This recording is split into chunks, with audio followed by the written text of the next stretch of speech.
Welcome to Lair of the Alchemist, and welcome to another edition of Sabbath Sunday. This is where Darren and I get together with you on Sundays to discuss all things Black Sabbath. Darren and I have a Black Sabbath podcast called Into the Void, a Black Sabbath podcast where we go through the whole Black Sabbath catalog, making our way through it as we speak. Also, some of the solo stuff from Ozzy and Dio. I'll leave a link to our podcast in the description down below. Please check that out. For today's episode, though, we are going to be giving you our 5 favorite Black Sabbath album closers. I did a video. Unfortunately, it was a week where Darren wasn't here. I did a video on my 5 favorite Sabbath album openers. Maybe we'll have to get Darren to give us his favorite album openers at some point. I'll put a link to that video in the description down below. But today, we're talking about album closers. Nothing puts an exclamation point on the end of a good album like a good album closer, and Black Sabbath has a number of them. So we thought it would be fun to give you our 5 favorites. So Darren, what do you got at number 5 for your favorite Sabbath album closer? Okay, well, number 5 could just as easily be my number 1, but I'm gonna start with "Dirty Women." Perfect closer for Technical Ecstasy. Love Technical Ecstasy, and always felt like the sequence of an album is really important. If you've got a great collection of songs, you want them to work with one another, have their best placement on the album for the maximum exposure, have certain songs that lead into other songs, and it just has a flow. So with that in mind, the opener and the closer obviously are what bookends the album. And Backstreet Kids is a great opener, gets some momentum going. And likewise, Dirty Women kind of winds down the album. It's a spirited song. It's got some peaks and valleys a little bit. Some of Iommi's best soloing occurs in and around the middle mark.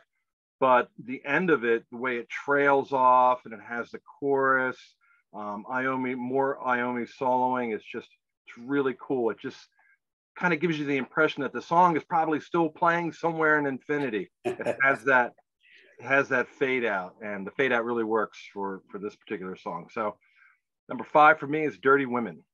Yeah, great pick. Black Sabbath, I think, is really good about this whole thing about album openers and album closers. Sometimes bands view their albums like they stack all the potential hits in the front of the record. They stack the less desirable ones towards the end of the album. There's no thought towards the sequencing. A lot of the LA glam bands of the 80s, that was kind of the logic. You front loaded your records. But Black Sabbath was never like that. It seemed like it was deliberate. It always seemed like the closers and the openers were deliberate. They were put there for a reason. And as we're going to see as we go through this list, at least with the ones that I picked, Iommi loves to use the album closer as a chance to sort of stretch out and jam. But my number 5 pick is The Eternal Idol, the title track from The Eternal Idol. The song, The Eternal Idol. I think it's one of the darker, maybe heaviest songs from the Tony Martin era of the band. It's very moody. The way the song starts with those kind of bubbling sound effects underneath. Martin's delivery is very ominous and foreboding and creepy. And it just takes the album out for me on a very dark, very, very heavy note. So I always thought that was a great album closer. Number 5 for me, The Eternal Idol. That almost made my list as well, but I went with the number 4 position for me is Nightwing. I love how Nightwing takes out Headless Cross. There's a couple songs on, we've talked about this a little bit before. I have some reservations about the album as a whole, but when it's on, it's on. And Nightwing is one of my favorite songs on Headless Cross. And I like the way that you had mentioned that Iommi likes to take the opportunity for the album closer to wind it out, get some good, tasty lead work in. I love the riff, the main riff in Nightwing. I especially like the closing riff. And then he does some really great soloing, taking it out, fades out, and really effective. It's a great way to end Headless Cross. So it's one of those things where even though I have a couple songs that maybe I'm not so crazy about, when it ends on Nightwing, I have the desire to start it all over again. Mm-hmm. And that's what I think a good album closer should do. It should get you to want to listen to it again. So number 4 for me is Nightwing. Yeah, that almost made my pick in place of the Eternal Idol. It sort of occupies the same type of vibe. It's kind of slow. Yeah. It's a little epic. It's heavy. I'd say I just went with Eternal Idol because it's a little darker sounding, which I always like. I'm glad you did. All right, my number 4 is the closing track on Sabbath Bloody Sabbath, Spiral Architect. Sabbath Bloody Sabbath, one of my favorite Sabbath albums. It ends the album in a very cinematic type of way. You've got that acoustic guitar intro to the song, which makes it sound really epic. I always say, give me an acoustic guitar, a tolling bell, some rain, and it just sends a shiver up my spine. Well, you know, the intro to this is fantastic. Mm-hmm. The song it has kind of an uplifting. I love the way the verse is like a major key sounding thing. Ozzy's melody line is just great. There's all these strings layered in it. And of course, the way the song ends with sort of that false ending, it's got the crowd noise. And then the band sort of comes back in as it fades out. Yeah. You could just imagine a red curtain sort of closing on the whole thing. So it just has a very cinematic feel to me. It has a very like show's over, the curtain closing, you hear the band fade off. And it's an album that it's maybe one of Sabbath's most produced records. Certainly from the Ozzy era, you can maybe say Sabotage is up like that too, but there's a lot of production stuff going on Sabbath Bloody Sabbath. And this is maybe one of the songs with maybe the most stuff going on with the strings and the clean classical like guitar thing at the intro and the crowd noise and all that stuff. So I've always loved it. I always thought it was a great way to end one of my favorite Sabbath albums. So number 4 for me, Spiral Architect. I was hoping you'd pick that because I didn't, thinking that if I pick this, John's going to pick it too. And this is kind of hard because I think we usually are on the same page when we do our greatest or heaviest riffs or whatever the theme is. We usually our lists are usually pretty similar. But I figured I know that Sabbath Bloody Sabbath is your favorite Sabbath album. I'm thinking John's definitely going to pick Spiral Architect. And I knew you were going to pick Dirty Women. So Dirty Women, that was in contention for me too. But I thought I'm pretty solid. If I was a betting man, I'd bet that Darren's going to pick Dirty Women. But my point is that's an excellent pick. And that probably is the penultimate album closer for the Sabbath discography. Definitely with the crowd and everything. Yeah. It's just, very cool. Well, anyway, so number 3 for me is Keep It Warm from Born Again. I love the song Keep It Warm. It's my favorite song on Born Again. And as I mentioned in Headless Cross, there's with Born Again, I have some issues with the album. We've talked about that from time to time. And we've also done a podcast on Born Again. Both of us get really in depth about what we like and what we don't like about Born Again. But as far as I'm concerned, Keep It Warm is a great song. I love Iommi's soloing. I love the riff. I love the tone of the guitar. Production, of course, is a little bit murky, but I think it works in this song. I love Gillan's vocals. And again, I just love the way that the song winds out. Perfect album closer. Again, I made the point with Nightwing in relevance to Headless Cross. I think Keep It Warm makes me want to start Born Again over again, even though I've had some problems with it along the way. When it gets to Keep It Warm, I'm like, feel pretty satisfied, and I want to give it another chance, start it over again. So number 3 for me is Keep It Warm from Born Again. Yeah, good pick. And like I mentioned earlier, it's Sabbath. It's very disappointing when an album ends on a very low note. I'm thinking of like Sacred Heart with Shoot. Yeah. That album just peters out when it gets to the end, and it doesn't make you feel like you want to go back to the beginning. It makes you feel like you just want to get to the end of the record. But Sabbath never does that. I almost did Keep It Warm because I love Keep It Warm. It's a favorite deep cut of mine.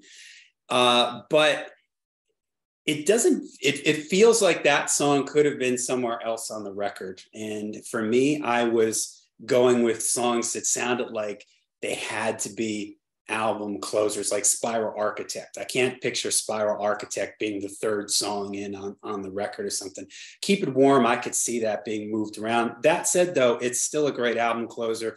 The way it picks up speed at the end and Iommi is jamming out and everything. Again, this whole thing, Iommi loves to jam out at the end of songs. So speaking of Iommi jamming out at the last track on an album, my number 3 pick is from Mob Rules, Over and Over. This is a great deep cut for me.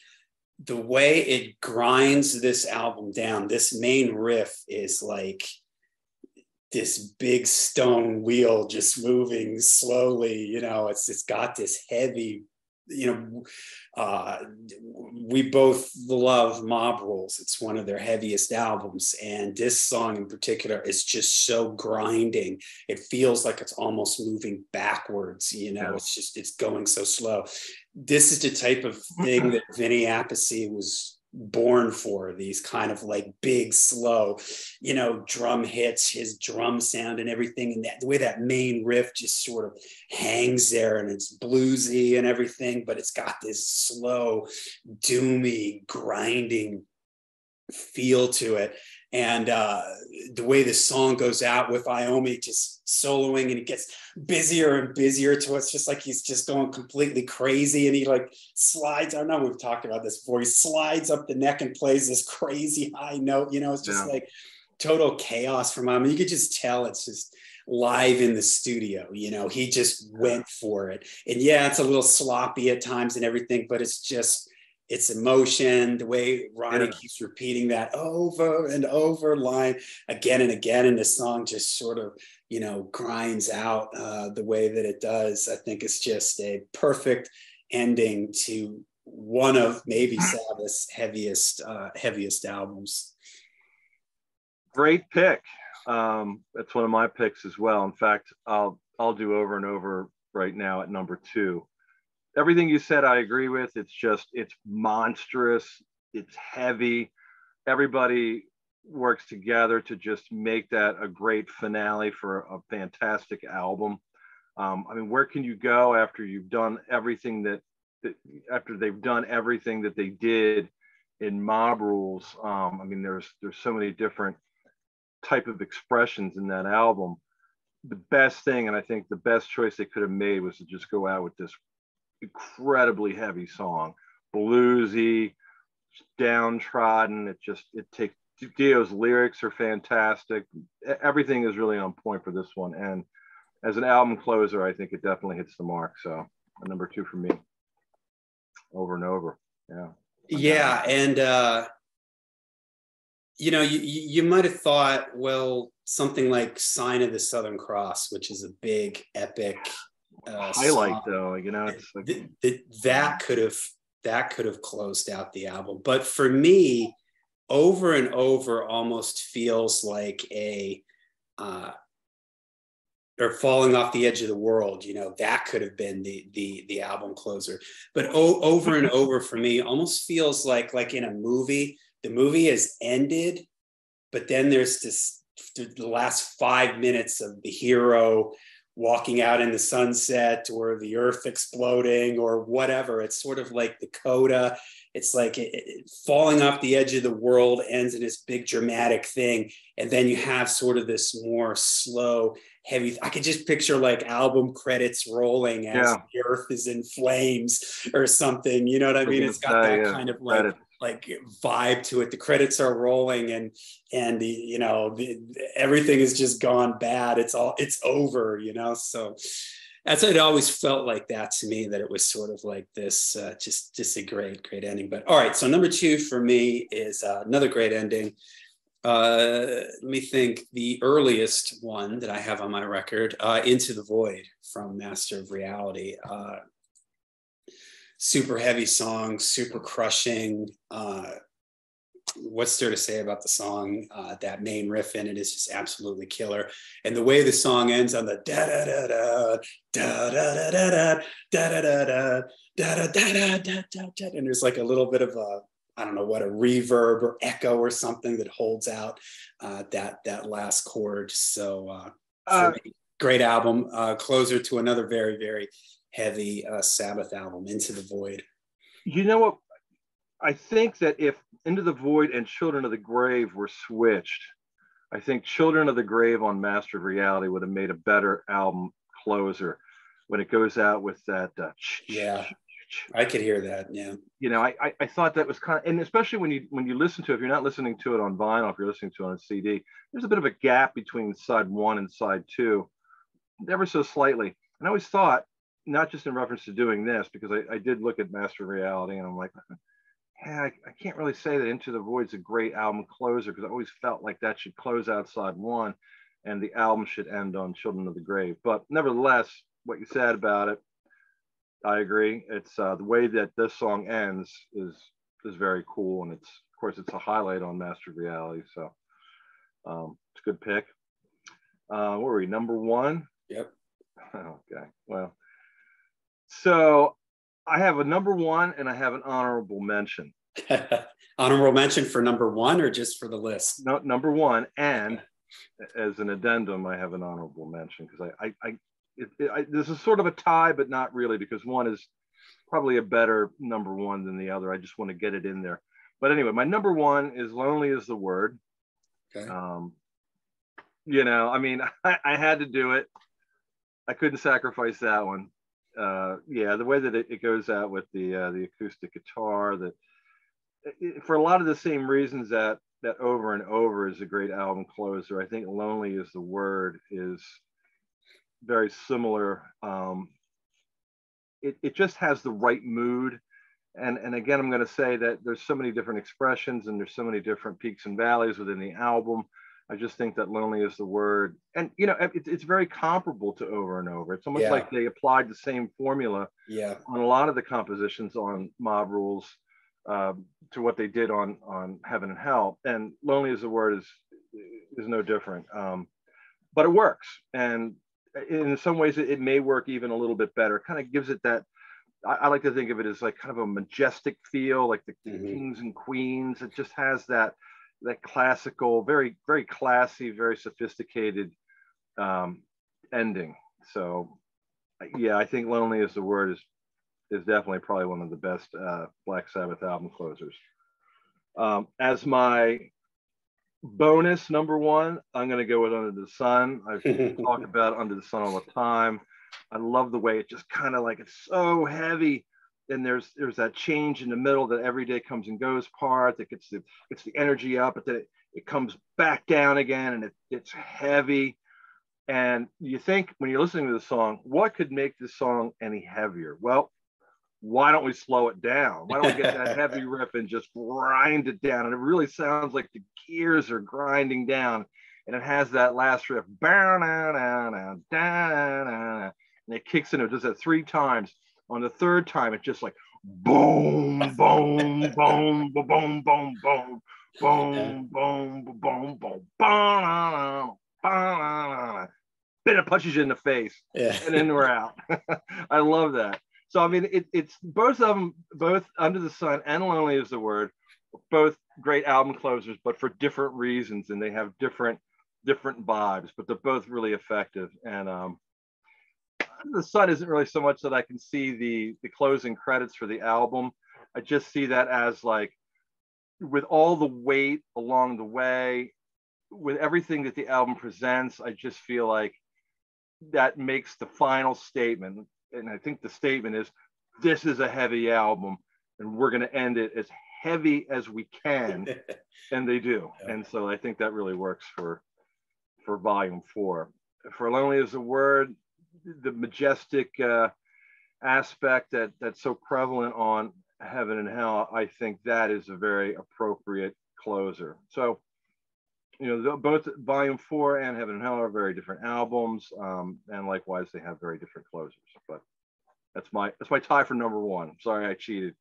No, that's all right. Well, my number 1, and I figured that you were going to pick this one too, but I thought, I'm not giving this one up. So it's Under the Sun. I kind of felt like we were both going to have the same in number 1, because we both talk about how pound for pound, this at that time in 72 was, the heaviest thing going. For all the reasons you said, it that ending, the way it slows down like that, and that very last time, like you said, boom, just that last note is just like, an anvil being dropped or something. Huge, massive, heavy metal thing. Yeah, it just lands with this awesome thud. And it's such a dark, like the verse in that, and Ozzy's melody line in it is so sort of nihilistic. I don't want no one telling me about, the way he's like railing against people, and the way it has all the shifts and changes to it, the way the song opens. Man, I can remember hearing that, getting that cassette tape and listening to it, like when I got home, and I wasn't able to finish listening to it. I can't remember. I had to go into our garage to listen to it. I guess my sister was asleep or something.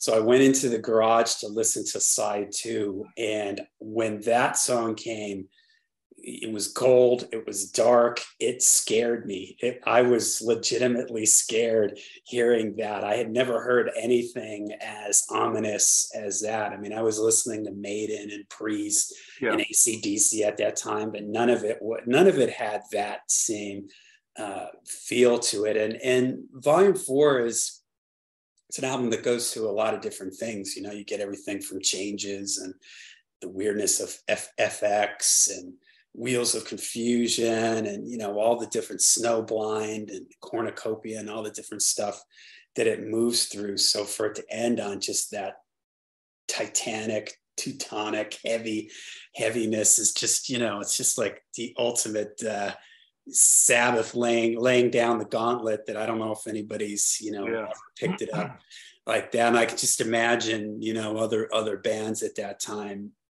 hearing that. And whenever people tell me, oh yeah, Deep Purple or Uriah Heep, and I love those bands, I love Deep Purple, I love Uriah Heep, but man, they weren't doing anything as heavy as this. As scary and as ominous sounding as Under the Sun. So both me and you, we love Under the Sun. We can make a whole episode just on that particular song. So it probably could. But yeah, I mean, what you're saying about, people say, well, Deep Purple and Uriah Heep, and that's part of the Holy Trinity for me. It's Black Sabbath, Deep Purple, and Uriah Heep. So I love all 3 bands. I love Black Sabbath more than the other 2, but nevertheless, they are heavy for their time.